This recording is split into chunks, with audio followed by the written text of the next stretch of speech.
La Ville de Montréal a finalement réglé hors cours le dossier du théâtre La Tulipe. Elle s'engage à verser 350 000 aux propriétaires de cet immeuble, mettant fin officiellement à la saga judiciaire. Mais même si le dossier est réglé, l'avenir du théâtre, lui, reste toujours incertain. Je lui souhaite que ça reprenne, mais c'est sûr que là, le théâtre va sûrement avoir besoin de petits d'amour. Des gens qui refusaient la marquise, puis tout l'extérieur. Fait qu'ils vont sûrement avoir besoin d'amour. Il faut remettre de l'amour là-dedans. Puis il faut remettre de l'amour dans notre quartier. Puis il faut qu'on... C'est ça, je pense qu'on est capable de faire ça. Je pense qu'il suffit juste qu'on s'entende au lieu qu'on se chicane. Ça, c'est important. Je ne sais pas s'il peut repartir après autant d'arrêts, par exemple. Est-ce qu'il a été chauffé? Est-ce qu'il est encore en bon état? Je ne sais pas trop. Ouais, c'est des bonnes questions que vous posez là. C'est les mêmes questions que je me pose aujourd'hui. Pour moi, c'est surtout de bien comprendre c'est quoi les intentions futures. Et puis, moi, ce que je souhaite voir, comme tout le monde, c'est la réouverture de la Tulipe. Qu'est-ce que ça va prendre? C'est une conversation avant tout avec les principaux concernés.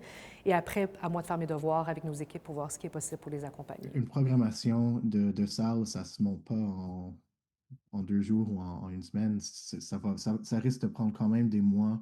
S'ils choisissent de réouvrir, je serais surpris de les voir ouvrir avant l'été. Honnêtement. On va rappeler les faits. Pierre-Yves Beaudoin achète un bâtiment qui se trouve tout juste à côté du théâtre La Tulipe. Il va obtenir un permis en 2016 qui va lui permettre de construire des logements et de pouvoir y habiter. Et c'est là que tout bascule parce qu'il va commencer à faire des plaintes pour le bruit.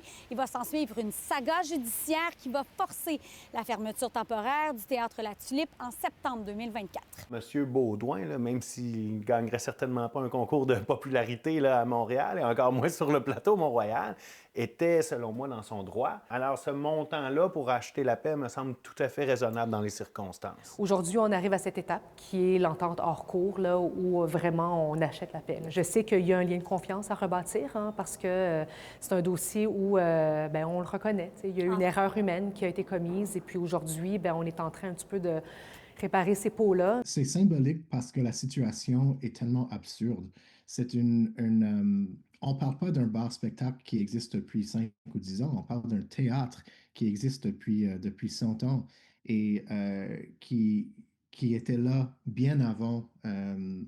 Beaudoin, le voisin en question. On est en présence d'un bâtiment patrimonial, c'est certain que ça a toutes sortes d'impacts monétaires aussi, parce que tu ne peux pas le rénover comme n'importe quel bâtiment. Il y a toutes sortes de réglementations, il y a toutes sortes d'autorisations à aller chercher. Ça a un impact aussi sur la valeur marchande de ton immeuble. Les propriétaires du théâtre La Tulipe n'ont toujours pas communiqué leurs intentions. À Montréal, Marie Cassima pour Nouveau Info.